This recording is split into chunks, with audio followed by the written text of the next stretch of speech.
Good morning, Rabotai. Welcome to Breakfast on the Class. Breakfast on the Class is sponsored by Stephen Rappaport, the Breakfast King, on the occasion of the third day of Hanukkah, La'atzlacha bakol mikol kol, for success in everything. Hazaku Baruch. As well, Breakfast on the Class is dedicated in honor of Rochelle Sayed on the third day of Hanukkah, sponsored by her sons. Yishtabach Shemo. The week of Cold Brew is sponsored by Emmanuel Zara, dedicated in honor of Haron Shochet, thanking him for his patience, kindness, all the work he does for the synagogue and community, and for answering any annoying questions without being annoyed. Okay, Mechila. And finally, the week of Cold Brew was sponsored by David E. Ash, in honor of you and your substantial capacity to do good today and every day. Okay, my friends, we are now on the third day of Hanukkah, and it is appropriate to recognize that when a person thinks about Hanukkah, there are two parts to the miracle of Hanukkah. And it's an interesting thing.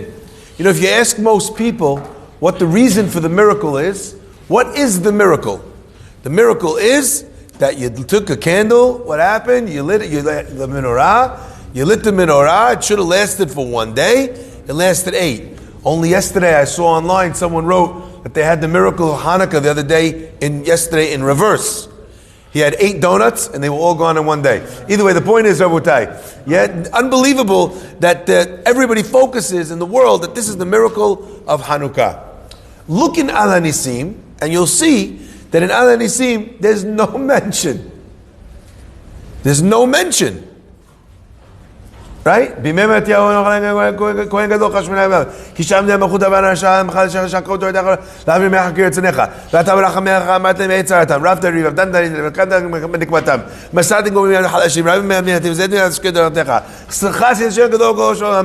Right?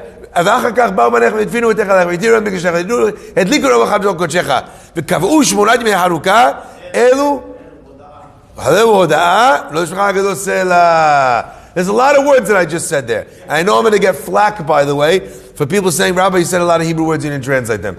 Can I tell you, all I need to translate is this. You know what's not in all the Hebrew words that I just said? Anything about the 1-to-8 ratio.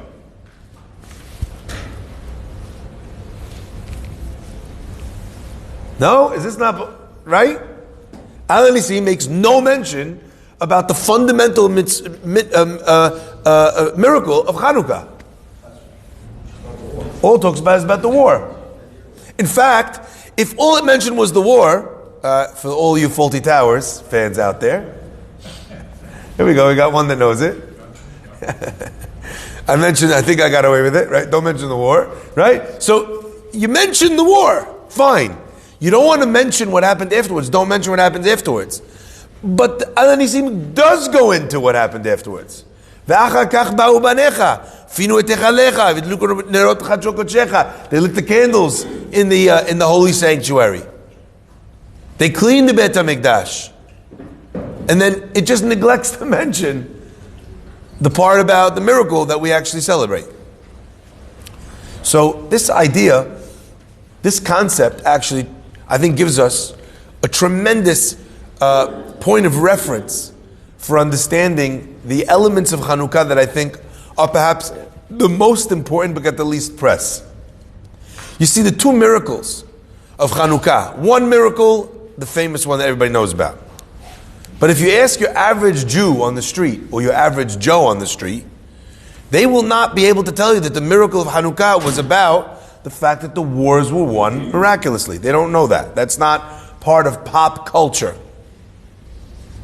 I remember one time I was talking about the Jewish people beat the Greeks and this and that. This guy comes up to me afterwards. He goes, "Why is that a celebration?" I was like, "What's the problem?" He goes, "I'm Greek." I was like, "No, it's Assyrian Greeks." They always write, they always write that. The Assyrian Greeks, okay? Now, what's crazy to me in all this back and forth is that if you actually think about it, the two miracles can be thought of as two bookends. The first miracle, the winning of the war, is really primarily about coming out from under the foot, from under the thumb of our oppressors. The second miracle is a conversation that happens after they've all been defeated. Now, the reason why we call Chanukkah is because Chanukkah. What does that mean? They camped on the 25th. Right? If you ask an Israeli, what does Chanukkah mean? It means that they parked on 25th Street. Chanukkah. Right? Chanukkah means that they rested on the 25th. So the name of the holiday represents the moment that the war was over. Isn't that interesting? And I think if we had to choose between the war or commemorating the beginning of the war or commemorating the end of the war, right? You see that the choice was to commemorate that which happened, that which begun, after the wars were won. Because in many ways, the greatest challenge the Jewish people had was the challenge of rebuilding. Now we thank God are now, over 75 years past those horrific events that took place in Europe. We're a long way away from the horrors of the Holocaust. But not that far away. My mother was born to a survivor of the Holocaust, to someone who escaped from Germany. We're not that far away. That first generation that came here, they had to do a lot of rebuilding. And that rebuilding was not always so simple. Because more than just the rebuilding of the shuls, more than just the rebuilding of the synagogues, they had to rebuild Jewish life. And I don't talk about the mikveh and the shul and the school. I'm talking about rebuilding community. I'm talking about rebuilding the sense of a Jewish identity when a Jewish identity has been smashed. When people change their names from Jewish names to non-Jewish names because they didn't want to be hunted anymore. Where if you go to England today, many of the synagogues look like houses because in the aftermath of the war and in the closeness and the proximity that they had to that beast, it made them afraid. Jews were afraid to be members of shuls, not because they were afraid of paying membership. That was a side benefit. They were afraid to become members of shuls because in Germany, one of the ways they were hunted was the Gestapo went to the synagogues, they took out the records of the Jews, and they had there in the records in the synagogue who the Jews in the town were and where they lived. So the trauma of what they'd gone through was something that prohibited them from deciding or doubling down on their Jewish identity, on their Jewish names, on their Jewish practices. My friends, I think in some ways, that's what Al Nisim is describing. In the days of Matityahu and Yochanan Kohen Gadol, when this wicked regime stood up and tried to snuff out the flame of Judaism, where kids had to learn a game called dreidel, because they weren't allowed to learn Torah. So if they were studying in the caves in the mountainside, and the Greek soldiers came, they could put away the Gemara and take out the dreidels. And they could play this game. And that's where the minhag, they say, comes from. But my friends, and this is so important, those children that grew up under the specter of being murdered for learning, the parents, where the law was in the Greek-occupied Judea, if you did Brit Milah on your son, they killed the baby and they killed the parents. They would hang them in squares, throw them off the rooftops of buildings. Crazy stuff was going on. You think the Hellenization of the Jewish nation, right? That was happening because the Jews wanted to be Greek. They wanted their big fat Greek wedding. That's why they kind of moved towards Greek culture. They moved towards Greek culture because they was terrified. Because if you kept Shabbat and you ate cholent, someone was going to die. That happens now too, but that's more to do with your stomach. Are we clear? Says Al Nisim, "Ve'achar kach ba'u banecha." Your children came. V'tiyaru et mikdashecha, v'inu et hechalecha. They got rid of the idols.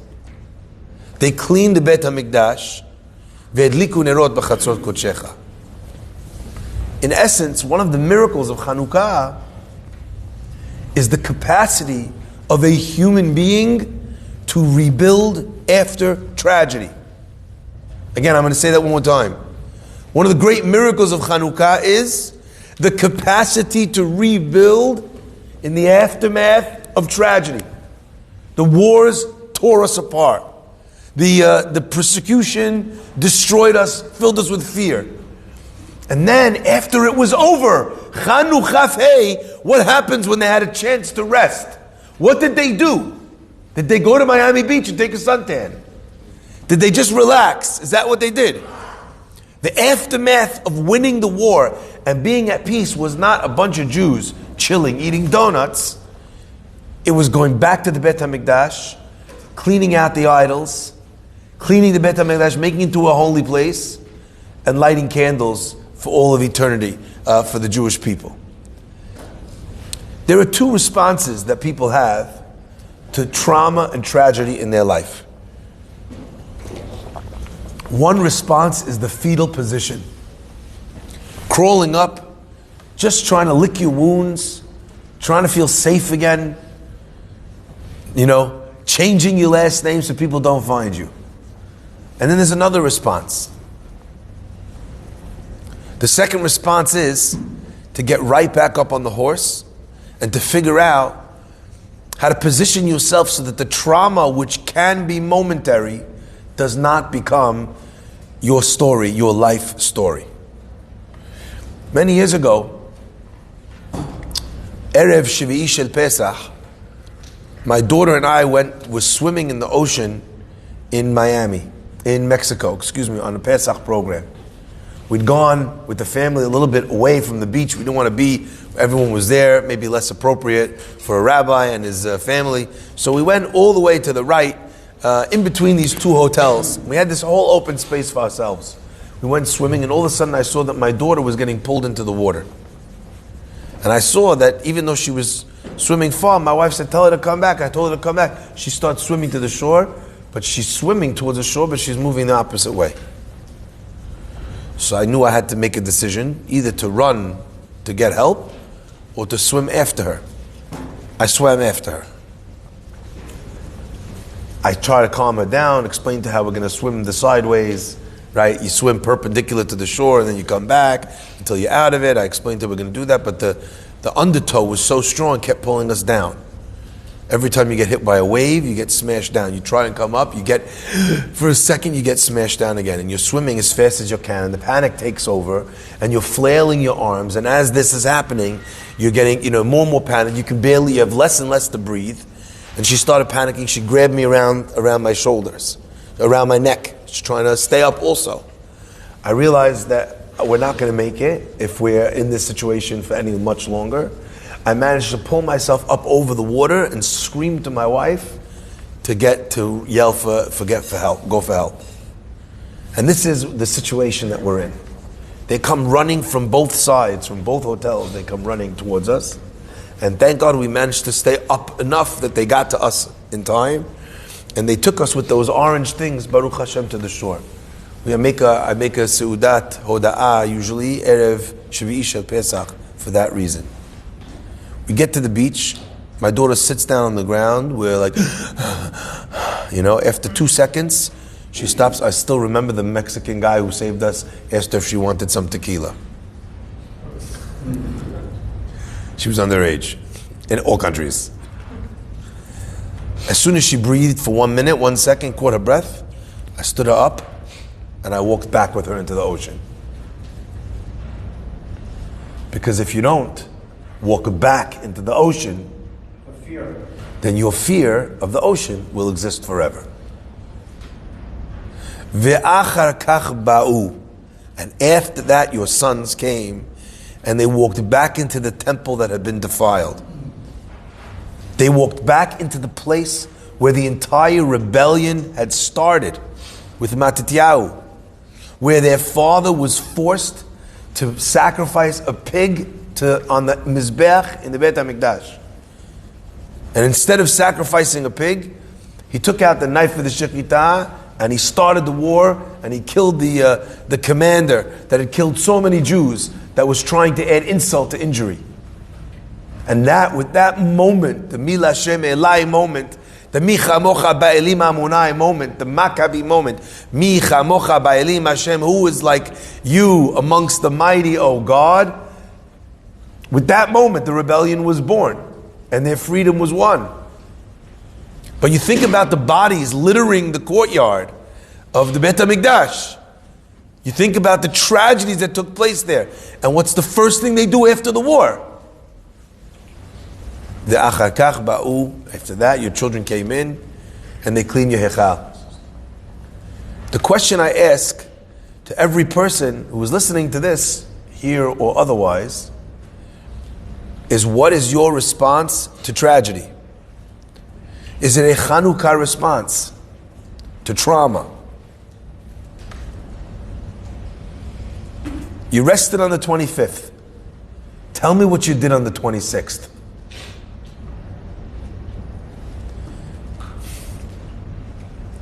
In every person's life, there are moments that for them represent the worst moment of their life. And you know what? People like to tell people who are having a tough time, you know something? You think you have it bad? A guy loses his leg, right? You know, I know this guy who lost both legs.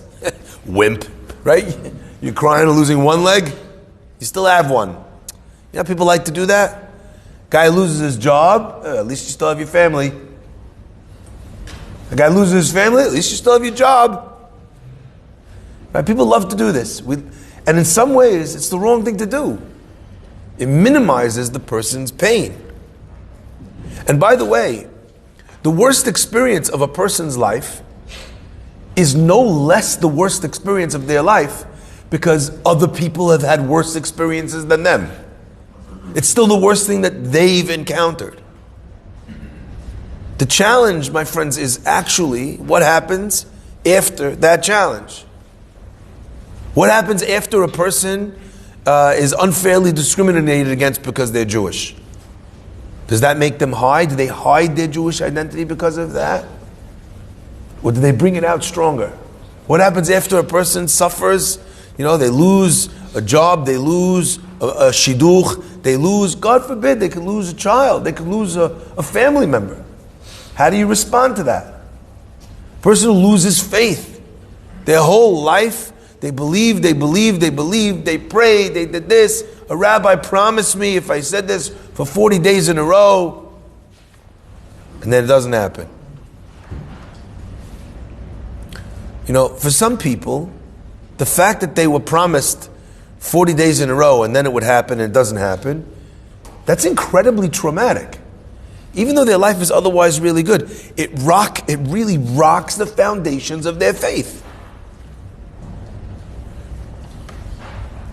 So let's not take away. Well, no one's taking away.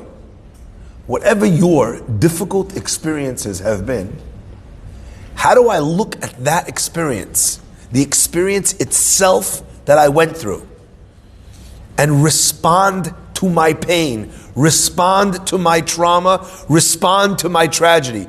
Look it in the eyes and say, this is my answer to you.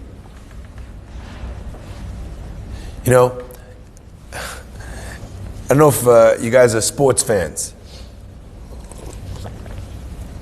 but Jordan for many years was chasing ghosts. He kept trying to get to the finals, but he got stopped again and again and again, right? Who got in his way? Pistons, right? Sorry? Yeah, Isaiah. Again, and you see the frustration. Is there anything better? Is there anything better than being able to look at that guy? How many rings do you have? Is there anything better? A person in their mind can isolate the trauma or the tragedy of their life into a place, into a box. They can identify it. They can put it in one place in their mind. And then, so to speak, mentally, I'm giving you a mental picture here, a visual exercise. Look at it. Talk to it. And tell your Greek predecessors, I'm going into the Beit HaMikdash now. I'm relighting the candles. I'm cleaning it all out. Tiyaruat. It's unbelievable. Most people think that the process of healing is feeling bad for yourself enough days in a row. But actually, oftentimes, that doesn't make you feel better. And you don't recover from trauma or tragedy that way. It just gives you more time that you lost to that trauma or tragedy. What's the worst problem of a relationship that didn't work out well? Or a business deal that you were working 6 years on? What's the biggest problem? It's the lost time. Why would you give it one more day? Wake up the next day, look at it and say, this is what I'm doing because of you. How many people in business have turned around their greatest failures to become the greatest catalysts for them to shift into another industry, right? Into another place in their life? How many people have experienced these things and they flip it and they use it as this incredible fuel to move somewhere? What do you want to say to your Greek tormentors, your Greek taskmasters? For generations, Holocaust survivors, they took every baby that they had, and you know what they would say when the baby would be born? Hand the baby to the grandfather. Another slap in the face of Hitler. And I was thinking, really? We just had a baby. You got to bring Hitler into the room? For me, for you, no, we don't got to bring Hitler into the room. For them, every baby was an answer to their trauma and their tragedy. They're pulling them up again, slapping them again. You understand? That was the salve. That was the healing. What are you going to do? What are you going to respond? We have the capacity to do unbelievable things, to rebuild, to recover, and to move on. Baruch Adonai Le'olam. Amen.